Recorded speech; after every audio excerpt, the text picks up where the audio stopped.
नमस्कार दोस्तों, target with PS Parihar channel में आपका स्वागत है।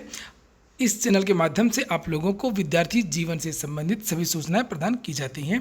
तो आइए शुरू करते हैं और देखते हैं इस वीडियो को। दोस्तों, आगे बढ़ने से पहले एक बात और बता दूं कि ये वीडियो कोई नई भर्ती को लेकर के नहीं है, लेकिन ये उत्तर प्रदेश सरकार और केंद्र सरकार की रोजगार नीति पर जरूर है।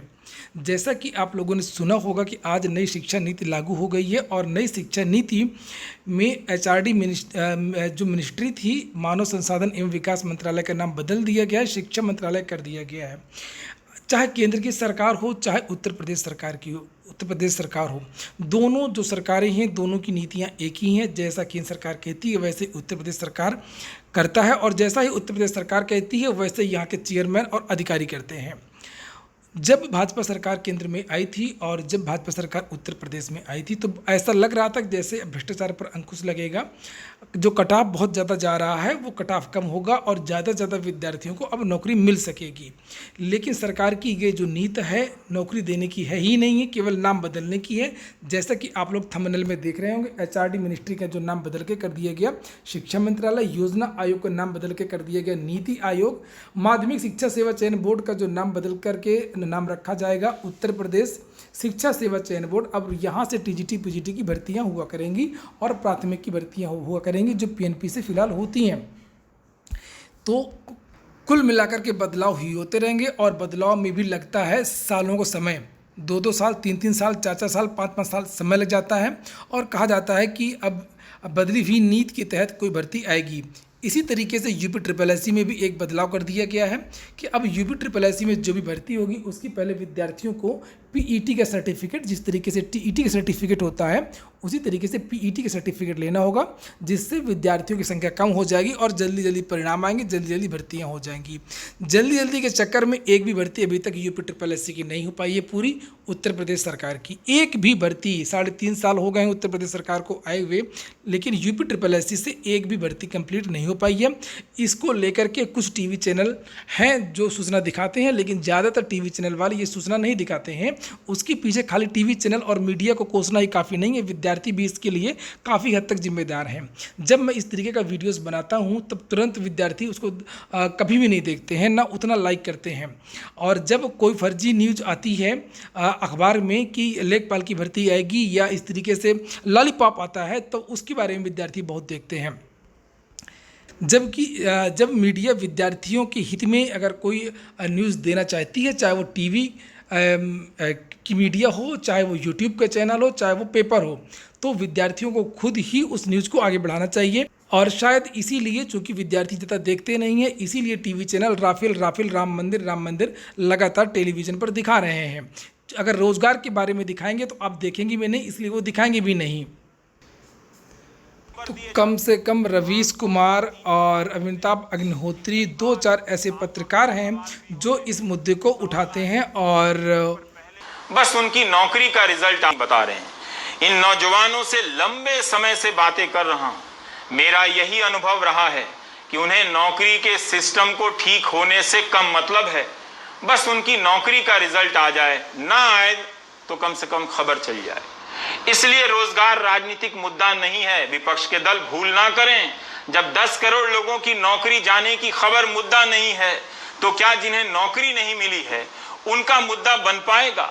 खबरों के इस संसार में उनकी खबरें छपती हैं, कई बार फ्रंट पेज पर, कई बार भीतर के पेज पर, लेकिन इन खबरों का असर सिस्टम पर नहीं होता है।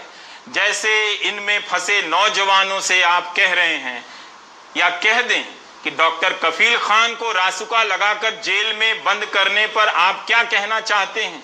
वो पीछे हट जाएंगे। मतलब ये लोकतंत्र और उसके सिस्टम को बेहतर करने के लिए कभी नहीं लड़ते हैं, अपनी नौकरी पाने के लिए मैसेज करते हैं, चैनल पर दिखाने के लिए करते हैं। दिखाने और लिखने के बाद भी नौकरी नहीं मिलती है। जनता ही जनता नहीं रही। ये बात कई बार कह चुका हूं। जब वो ट्रेनिंग कराएंगे सर, हम 30 सितंबर से ज्वाइनिंग करके घर बैठे हैं। दूसरे डिपार्टमेंट में काम करते थे, वहां से इन्होंने हमसे एलओसी ले लिया। भुजाएं फूलती होंगी, उनकी भी नहीं फूलती हैं जो बेरोजगार हैं या जिनकी नौकरी गई है। खबरों का असर अब होता नहीं है, होता तो दबंगों के कारण कुछ दिन बाकी हैं, यानी उस साल विज्ञापन निकला था और 2020 में भी भर्ती पूरी नहीं हुई। बाकी भर्तियां 2017, 18 और 19 की हैं और ये रिपोर्ट फरवरी 2020 की है। हम 4 साल और 3 साल में भी भर्तियां पूरी नहीं कर पाते। नौजवान खुद को चयनित और बेरोजगार कहने लगे हैं। पास की अब हाथों में कागज लिए भटक रहे हैं, कहीं सुनवाई हो जाए। आपके पास सिर्फ राजनीति के लिए पेट्रोल, डीजल और ये चाइना, पाकिस्तान सब लेता है आपके पास, लेकिन बेरोजगारों के साथ तो कम से कम राजनीति मत करिए आप। करीब 24,000 महीने का वेतन वाली पटवारी भर्ती में 4,000 पदों के लिए 10 लाख आवेदन आए थे।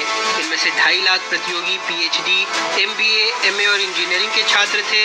2018 में इस परीक्षा का परिणाम आया, ऑनलाइन काउंसलिंग हुई, 9,233 उम्मीदवार बुलाए गए, 7,800 को नौकरी मिल गई, बाकी प्रतीक्षा सूची में रह गए। मध्य प्रदेश का आदिवासी बिहार में भी हो रहा है, जिन राज्यों के नाम छूट गए वहां भी हो रहा है। लॉकडाउन के बाद हम लोगों को दोबारा से फिर ये सूचना दी जा रही है कि आप लोगों की जो भर्ती है ग्राम पंचायत अधिकारी यानी कि BDO भर्ती 2018, उस पे SIT जांच दोबारा से शुरू कर दी गई है। आखिरकार 2 बार जांच होने के बाद भी तीसरी बार से फिर से जांच कराना आखिरकार सरकार की मंशा क्या है? युवाओं को बिना वजह प्रताड़ित किया जा रहा है और हम लोग ये चाहते हैं कि बहुत जल्द से जांच को पूरी करके और हम लोगों को नियुक्ति दी जाए। अक्टूबर से नवंबर, नवंबर से दिसंबर, जनवरी होते होते आज तक हम लोग जुलाई महीने में पहुंच गए हैं और अभी तक 1 वर्ष पूर्ण हो चुका है इस परीक्षा को आयोजित कराए हुए और UPSSC ने 1 वर्ष पूरे होने के पश्चात भी हम लोगों को अभी तक रिजल्ट नहीं दिया है। लाखों नौजवान प्रभावित हैं, लेकिन लाखों देखना चाहते हैं। वे दूसरे नौजवानों की नौकरी की खबर नहीं देखना चाहते। उनसे निकाली थी, पूरी नहीं की, तो बिना सुने कहेंगे राजस्थान वाला नहीं बता रहे हैं। फिलहाल जिस तरीके से आप लोगों ने देखा, रवीश कुमार NDTV ने ये मुद्दा उठाया, स्वागत योग्य है, बहुत अच्छी बात है और इसमें ध्यान देने वाली बात भी छुपी हुई है कि विद्यार्थियों को भी इस मामले पर ध्यान देना चाहिए। ऐसी खबरों को ज़्यादा से ज़्यादा शेयर करना चाहिए, लाइक करना चाहिए और आपकी भर्ती की बात ना भी हो, अगर बात दूसरी भर्ती की भी है, उस भर्ती को भी मुद्दा बनाना चाहिए। हम लोग बात कर रहे थे उत्तर प्रदेश सरकार और केंद्र सरकार की रोजगार नीति की, कि ये जो सरकारें होती हैं ये सभी सरकारें नाम बदलती रहती हैं, लेकिन धरातल पर कोई भी लाभ किसी भी विद्यार्थी को या जनता को नहीं मिलता है। इसी तरीके से माध्यमिक शिक्षा सेवा चयन बोर्ड का जो नाम है वो बदल दिया गया है और अब होगा ये उत्तर प्रदेश शिक्षा सेवा चयन बोर्ड। अब इस बोर्ड से होंगी भर्तियां और इस बोर्ड को बनने में लगेगा समय और इस समय में पूरी सरकार निकल जाएगी। इसी तरीके से अब LT आज है 29 जुलाई और ठीक आज से 2 वर्ष पहले LT ग्रेड शिक्षक भर्ती की परीक्षा हुई थी। उत्तर प्रदेश लोक सेवा आयोग के द्वारा बहुत सारे परीक्षा केंद्र बनाए गए थे। उत्तर प्रदेश में 38 परीक्षा केंद्र बनाए गए थे, 15 विषय थे, 13 विषय का परिणाम किसी तरीके से घोषित करवाया गया, पेपर आउट हुआ, धांधली भी हुई, उसकी जाँच भी कुछ नहीं हुई, जाँच के नाम पर खानापूर्ति हो रही है। और प्रतियोगी छात्र मोर्चा, बहुत सारे जो मोर्चा हैं उन्होंने उत्तर प्रदेश लोक सेवा आयोग में 40-45 बार धरना प्रदर्शन किया और बताया गया कि पेपर आउट हुआ था। वाराणसी में इसकी जांच चल रही है, विद्यार्थी वाराणसी भी गए, वाराणसी से लोक सेवा आयोग से वाराणसी, उसके बाद में सिद्धार्थनाथ सिंह, बहुत सारे मंत्री मिनिस्टर, वहाँ पर भी विद्यार्थियों ने गुहार लगाई, मठ भी गए बाबा के, लेकिन वहाँ भी कुछ नहीं हुआ। तो 2 विषयों का जो परिणाम है वो फिलहाल रुका हुआ है, हिंदी और सोशल का, और उसी के बारे में युवा मंच ने भी एक प्रेस विज्ञप्ति जारी की है। लिखा है 29 जुलाई 2018 LT GIC 29 जुलाई 2020 में भी पूरी नहीं हो पाई। देखिए 2018 की ये भर्ती है और 2020 में भी पूरी नहीं हो पाई। 10,768 पदों पर 15 विषयों की भर्ती होनी थी। लोक सेवा आयोग को दिए गए थे परीक्षा कराने का ठेका। परीक्षा नियंत्रक अंजुलता कटियार, कौशिक कुमार कर सहित सैकड़ों पेपर लीकर्स को जाना पड़ा जेल। लीपा पोती में भाजपा सरकार को मिली महारत, भ्रष्टाचारियों के कौशल को मिली ताकत। STF की जांच भी अभी तक नहीं हो पाई पूरी। दर्जन भर पेपर लीकर्स अभी भी फरार, योगी सरकार की सारी भाषणबाजी रही फेल। तो ये युवा मंच ने पूरा पत्र लिखा है कि जिसमें उत्तर प्रदेश के युवाओं को यह उम्मीद थी कि जल्दी ही नौकरी मिल जाएगी, भाजपा की सरकार आ गई है और एक सपना पूरा हो जाएगा जिसे लेकर के वर्षों से आस लगाए बैठे थे। लेकिन सरकार व लोक सेवा आयोग के भ्रष्ट अधिकारियों ने इस सपने पर ही बट्टा लगा दिया। अब प्रतियोगी छात्र करें तो करें क्या, एक अवसाद रूपी नैया खेता हुआ 10x10 के कमरे में खुद को समेटे हुए है। आज नहीं तो कल सपना पूरा होगा, लेकिन सपने को हकीकत में बदलने में आधी जवानी नीलाम हो गई। आंदोलन, कोचिंग, ग्रुप डिस्कशन, आज भी बहुत कुछ याद आता है और दिल दहल जाता है। कुल मिलाकर के अब LTGIC की जो भर्ती है अब ये भगवान भरोसे है। लोगों को लगभग पूरा विश्वास है कि STF की जो जांच चल रही है उसमें कुछ नहीं निकलेगा, लीपापोती होगी, भर्ती को केवल फंसाने की साजिश है।